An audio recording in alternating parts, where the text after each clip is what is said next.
আচ্ছা, একটা অনেক কোশ্চেন অনেক আসে, যেরকম ফিজিক্সের আমাদের এটা হচ্ছে কাজ, ক্ষমতা, শক্তি, অথবা অন্যান্য চ্যাপ্টারও আসে। যেরকম হচ্ছে তোমার ভরবেগ কত পার্সেন্ট বাড়লে ভরবেগ 100% বাড়লে গতিশক্তি কত পার্সেন্ট বাড়বে। এই ম্যাথটা আমরা করবো হচ্ছে E k equal to P square by 2m, এই সূত্রের আন্ডারে। এখানে তাহলে ইকে প্রপোর্শনাল টু হচ্ছে আমাদের পি স্কোয়ার।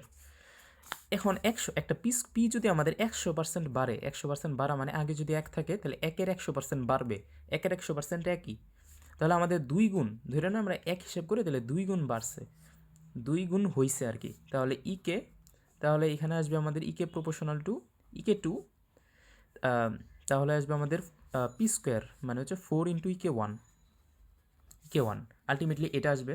কারণ কি আমাদের আসবে এখান থেকে আসে, দেখো E k 2 by E k 1 equal to হবে P two square by P one square.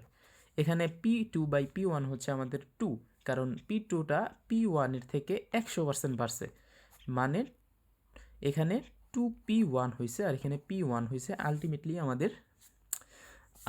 আমাদের এখানে স্কোয়ার, এখানে স্কোয়ার, এখানে স্কোয়ার, আলটিমেটলি 4। সো ওই হিসাবে আমাদের এই লাইনটা আসছে। তাহলে আমাদের পি যদি 100% বাড়ে, তাহলে আমাদের গতিশক্তি কত পার্সেন্ট বাড়বে। ভুলেও আবার 400% এখানে দিও না, এখানে আমাদের ডেল ই বের করা লাগবে। ডেল ই হচ্ছে 4 - 1 ইন্টু ইকে, আলটিমেটলি আমাদের ভ্যালুটা আসবে 3 ইকে। মানে এটা 3 কে মানে হচ্ছে 300%।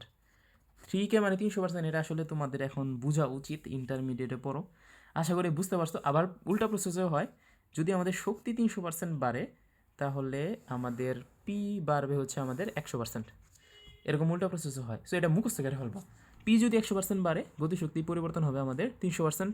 গতিশক্তি পরিবর্তন যদি হয় 300%, আমাদের ভরবেগের পরিবর্তন হবে মানে 100%।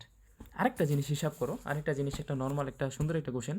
ওইটা হচ্ছে যে একটা ধরুন একটা কাচের ক্ষেত্রে, এই কাচে একটা বুলেট যদি আমি ঢুকাই, বুলেট ঢুকালে দেখবা যে কাচের শুধু এই অংশটুকুই গর্ত হয়েছে, বাকি অংশটুকু কিছু হয় না অথবা ভাঙছে, এই অংশটুকু কিছু হয় না। কাচের এই অংশটুকুতেই আমাদের বুলেটটা যাওয়ার পরে কাচের এই অংশটুকুই ক্ষত হয়েছে, বাকি অংশটুকু স্থির আছে। এই স্থির থাকার কারণ কি?